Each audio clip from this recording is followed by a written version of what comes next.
everybody, today I'm going to be doing a video on how to make a basic setup for an arboreal tarantula.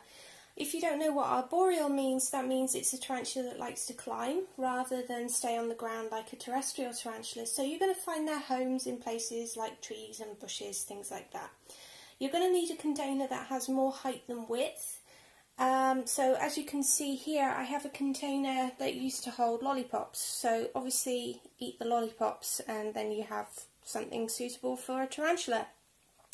Now what you can see here is I've actually made some holes in the bottom. That's to help ventilate and keep the substrate dry so that it's not too damp, otherwise mould is going to grow. I've also put some at the top here to obviously help with the cross ventilation. I've also put some in the lid here, but not too many. Now to make the holes in the container, you can either drill. I've done that before, but unfortunately sometimes when you're drilling you actually get a crack in there, which is really annoying. So what I tend to do is I tend to use a paper clip and I use a mini flamethrower.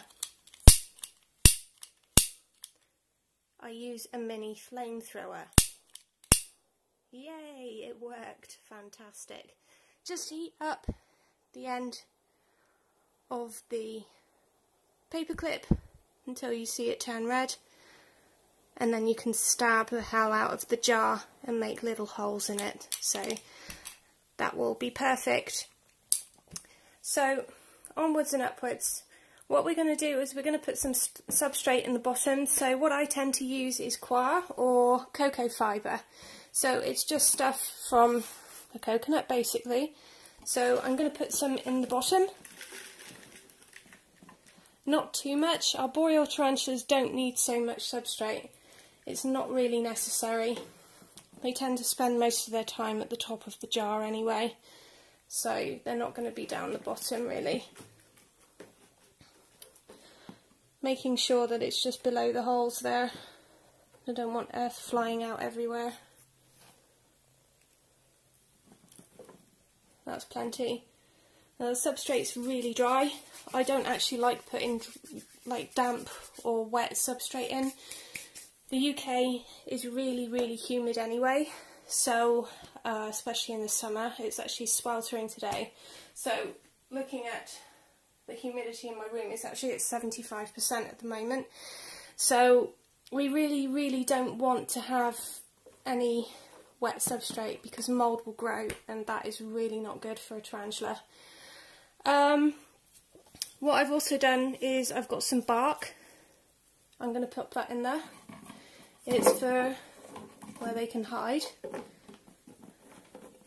Now bearing in mind this is really basic, and I'm going to sort this out a bit later because, yeah, we don't want it looking really naff. And I'm going to stick some plants in there. Make it feel right at home. Can't have a tarantula with no little leaves in there, can we? There we go. So the tarantula has somewhere to hide. It can hide at the back if it wants and make some webbing. And yeah, just some leaves for effect there. I always like to put in a water dish with all my tarantulas. It helps keep them hydrated. You never know when they actually want to have a drink, so the option is always there for them. In this instance, I just use a milk bottle cap. It's just a plastic one, so I just drop that in to the bottom, and then what I do is I use a pipette just to drop the water in from above instead of taking the cap out all the time and disturbing the tarantula. That's generally it for an arboreal container. I will catch you in the next video for the rehoming of the tarantula that goes in there. I hope this has been of some help, and have a lovely day.